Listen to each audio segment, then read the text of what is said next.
and we smoked marijuana. Former District Attorney Paul Finks remembers the day the 7-year-old girl's body was discovered off Dehesa Road. The 7-year-old girl was taken from her bedroom at night. CBS 8's David Robertson takes a look back at the horrific crime that San Diego will never forget. Forever altered by Ton, February 1st, 2002, in the quiet Sabre Springs neighborhood of San Diego, California. 7-year-old Danielle van Dam vanished from her bedroom. A second grader known for her bright smile and love of dance, Danielle was cherished by her parents, Brenda and Damon, and her 2 brothers. Described as full of life by her mother, she dreamed of becoming a ballerina. Her disappearance from an upscale, family-oriented community shocked residents, exposing vulnerabilities in a place where safety was assumed. The incident sparked immediate fear, setting off a chain of events that gripped the nation. The evening began routinely. Brenda van Dam went out with friends to Dad's Cafe and Bar in nearby Poway, while Damon stayed home with Danielle and her brothers. At 10:30 p.m., Damon tucked Danielle into her canopied bed, dressed in blue pajamas with yellow flowers. She fell asleep, and Damon retired soon after. Brenda returned around 2 a.m., with 4 friends noticing a flashing light on the home's security alarm, indicating an open side garage door. Assuming it was a minor oversight, she closed it and chatted briefly before going to bed. By 9 a.m. on February 2nd, Brenda discovered Danielle's empty bed, sending panic through the household. She called 911, her voice trembling. "My daughter's gone." Damon searched the house frantically, finding no signs of struggle.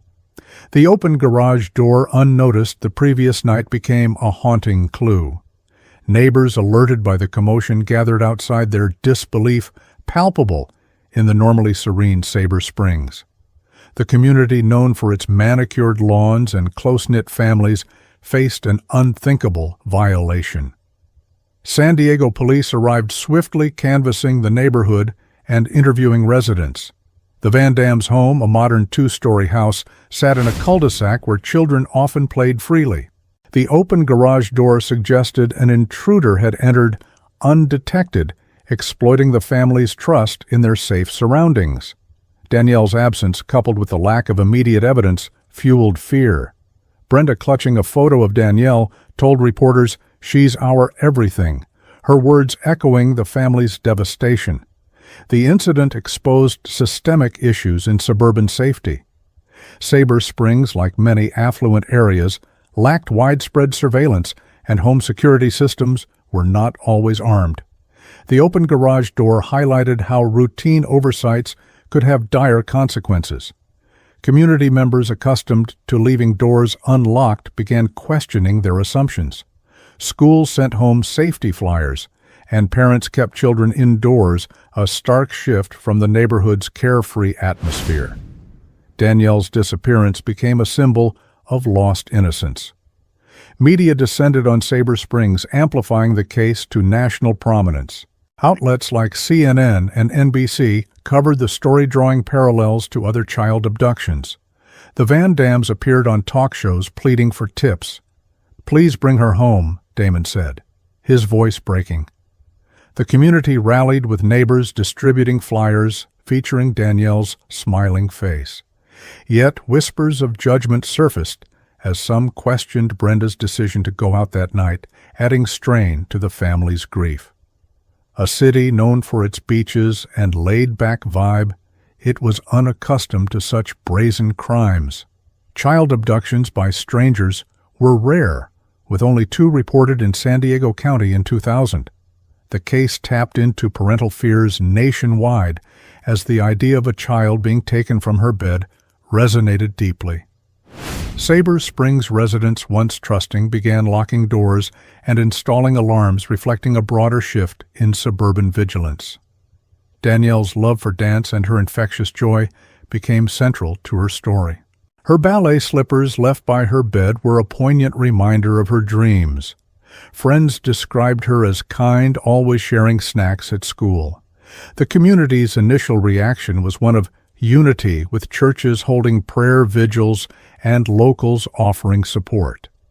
However, the lack of immediate leads left a void with fear and uncertainty settling over Sabre Springs as the search for answers began. The search for Danielle van Dam began the morning of February 2, 2002, as Sabre Springs transformed into a hub of desperate activity. Brenda's 911 call triggered an immediate response from San Diego police, who canvassed the neighborhood, interviewing residents and checking yards. Volunteers organized by the Laura Recovery Center flooded the area, distributing flyers with Danielle's photo. "We just want her back," Brenda told volunteers, her voice raw. The community's urgency was palpable, but the sprawling canyons and rural areas east of San Diego posed logistical challenges. Police employed helicopters, search dogs, and door-to-door inquiries, focusing on Sabre Springs cul-de-sacs and nearby parks. The Laura Recovery Center set up a command post in a Poway real estate office, coordinating hundreds of volunteers. Neighbors like Vicki Sanders joined searches, combing fields and trails. "It felt personal," Sanders later said. The open garage door reported by Brenda became a focal point, suggesting an intruder's entry, yet no witnesses reported seeing Danielle after Damon tucked her in, deepening the mystery. Early clues were scarce. A neighbor, Christina Hoofs, noted unusual behavior at a nearby house with closed blinds and a backyard light left on, but it led nowhere initially. Police reviewed local CCTV, but Sabre Springs lacked extensive surveillance, frustrating efforts. Tips poured into a hotline with reported sightings across California, but most were false. A lead about a girl resembling Danielle in a neighboring county sparked hope, only to be debunked, leaving volunteers disheartened. The search's intensity grew as media coverage exploded. National outlets broadcast Danielle's story, prompting thousands to join the effort. The Van Dams appeared on talk shows, their pleas amplifying public support. Damon's voice cracked as he said, "She's out there somewhere." Community vigils led by local churches drew hundreds with candles, lighting up the night. Schools distributed safety tips and parents kept children close, reflecting the fear gripping Sabre Springs. Challenges mounted as days passed. February's cool weather and occasional rain hindered searches in rural areas. The lack of forensic evidence like fingerprints in the home stalled progress. Police interviewed Danielle's friends and teachers, hoping for insights into her routine, but found no anomalies. The community's unity was a strength, with businesses donating food and supplies, but the absence of solid leads bred frustration. "We're doing everything we can," a police spokesperson told CNN. By mid-February, the search expanded to Dehesa, a rural area east of El Cajon, based on a hunch about possible routes an abductor might take. Volunteers scoured trails and underbrush, driven by hope, but haunted by the ticking clock. The emotional toll was evident, with Brenda visibly exhausted at vigils. "I can't stop," she said, clutching Danielle's ballet slippers. The community mirrored her resolve, though fear of a tragic outcome grew as weeks passed without progress. Systemic issues surfaced during the search. San Diego's suburban sprawl, with limited cameras and underfunded police resources, complicated efforts. The rarity of stranger abductions, only 2 in 2000, meant police lacked experience with such cases. Community leaders called for better surveillance, but implementation was slow. The search highlighted the vulnerability of affluent neighborhoods, where trust often outpaced precaution, prompting residents to rethink safety measures. On February 27, 2002, 2 volunteers found Danielle's nude, decomposed body under a tree off Dehesa Road, 25 miles from home. The discovery, confirmed by her Mickey Mouse earrings, devastated the community. Brenda collapsed, sobbing, "My baby." The find shifted the search to a homicide investigation, but the community's grief fueled a renewed push for justice. Vigils continued, with Sabre Springs vowing to honor Danielle's memory as the hunt for her killer intensified. The investigation into Danielle van Dam's disappearance began immediately on February 2, 2002, with San Diego police treating it as a possible abduction. Detectives focused on the open garage door, suggesting an intruder's entry, and interviewed neighbors, including David Westerfield, a 49-year-old engineer living 2 doors away. Westerfield's behavior leaving town in his motorhome hours after Danielle vanished raised suspicions. Detective Johnny Keene noted his overly cooperative demeanor and scratches on his arms, hinting at a struggle. The investigation, initially broad, soon zeroed in on Westerfield. Police searched Westerfield's home and motorhome multiple times, noting a strong bleach odor in the latter, suggesting attempts to clean evidence. On February 22nd, forensic analysis revealed 2 small bloodstains on Westerfield's jacket, dropped off at a dry cleaner and in his motorhome, both matching Danielle's DNA. Her fingerprints were found in the motorhome, along with hairs consistent with hers and her family's dog. This is solid evidence, prosecutor Jeff Dusek later said, building a case that would dominate the investigation.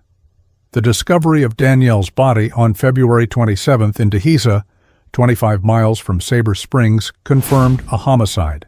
Dr. Brian Blackburn, the county medical examiner, identified her via Mickey Mouse earrings, but decomposition prevented determining the cause of death or sexual assault. Insect evidence suggested the body was dumped days after her abduction, though defense experts later disputed this timeline. The remote location near a trail Westerfield could have accessed aligned with his weekend motorhome trip. Westerfield's actions post-disappearance fueled suspicion. On February 2nd, he drove to Coronado's Strand State Beach, then to the desert near Glamis, returning Monday in disheveled condition. He dropped off a jacket and bedding at a dry cleaner, unusually dressed in underwear on a cold morning. Court documents cited him saying, "This would be a great place to dump a body about a desert area," a statement police found incriminating. These details strengthened the case against him. Additional evidence included orange acrylic fibers on Danielle's body, matching those in Westerfield's home, and child pornography on his office computer, suggesting a motive. No fingerprints or DNA linked Westerfield to the Van Dam home, a point the defense later emphasized. However, the cumulative forensic findings, blood, hair, and fibers, formed a compelling if circumstantial case. Police Chief David Bejarano told Newsweek, "We're following every lead reflecting the investigation's intensity." The emotional toll on investigators was significant. Detective Keene, a 16-year veteran, described the case as heart-wrenching, given Danielle's age, and the community's fear. The Van Dams, devastated by the body's discovery, withdrew from public appearances, their grief overwhelming. Brenda's statement, "I'll never know when she died," captured the anguish of unanswered questions. The community, too, mourned with vigils drawing hundreds, though hope for justice persisted. San Diego's limited forensic resources slowed analysis, and the rarity of stranger abductions strained police expertise. The focus on Westerfield, while evidence-based, drew criticism for sidelining other leads. A 2003 letter from an outside party confessing to the murder was investigated but dismissed, highlighting the case's complexity. The TBI's refusal to share some evidence with the defense later sparked controversy, raising questions about transparency. The investigation's breakthrough came with the forensic links, but the lack of direct evidence in the Van Dam home left gaps. The community's trust in police wavered, with some residents feeling the early focus on Westerfield was too narrow. "We needed broader searches," a neighbor told reporters. Despite setbacks, the evidence against Westerfield mounted, paving the way for his arrest and a trial that would captivate the nation. On February 22, 2002, David Allen Westerfield, a 49-year-old self-employed engineer, was arrested in San Diego for the kidnapping of Danielle van Dam.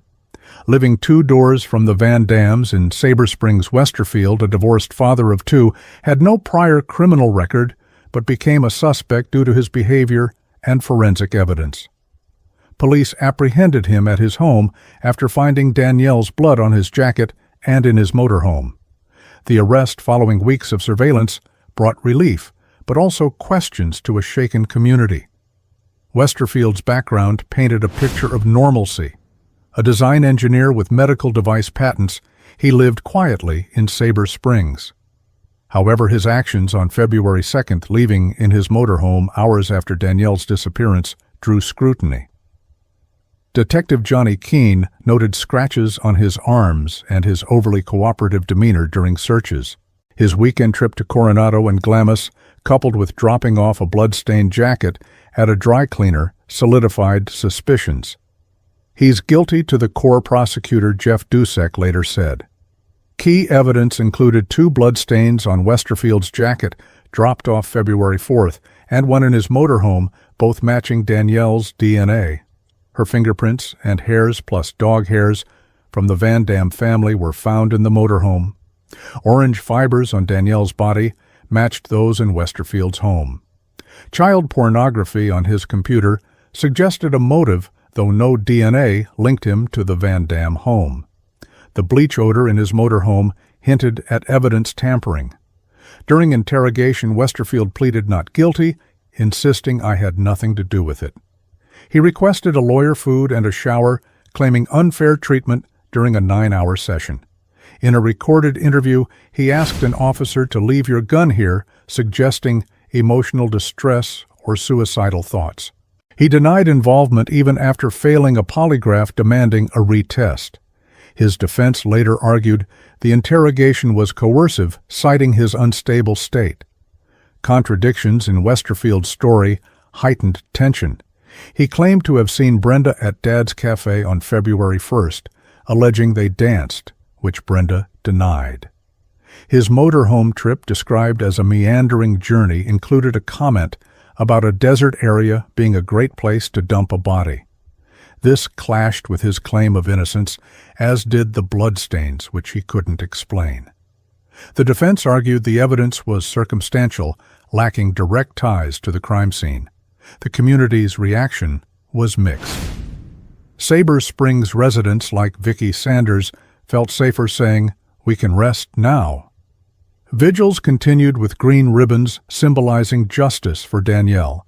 However, some questioned the evidence's strength, noting no DNA in the Van Dam home.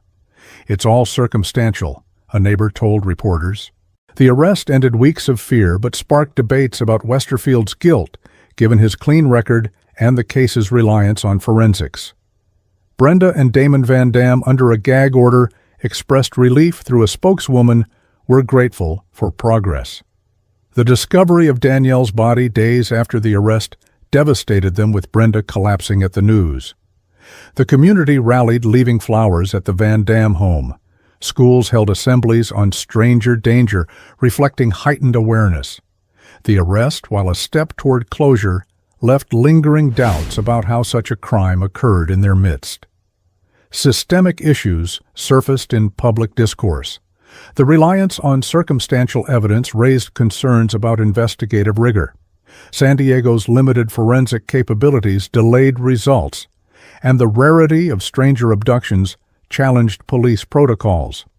Residents criticized the initial focus on Westerfield, fearing other suspects were overlooked. The case prompted calls for better community policing and surveillance as Sabre Springs sought to prevent future tragedies. The arrest shifted the narrative to justice. Media frenzy intensified, with national outlets covering Westerfield's court appearances.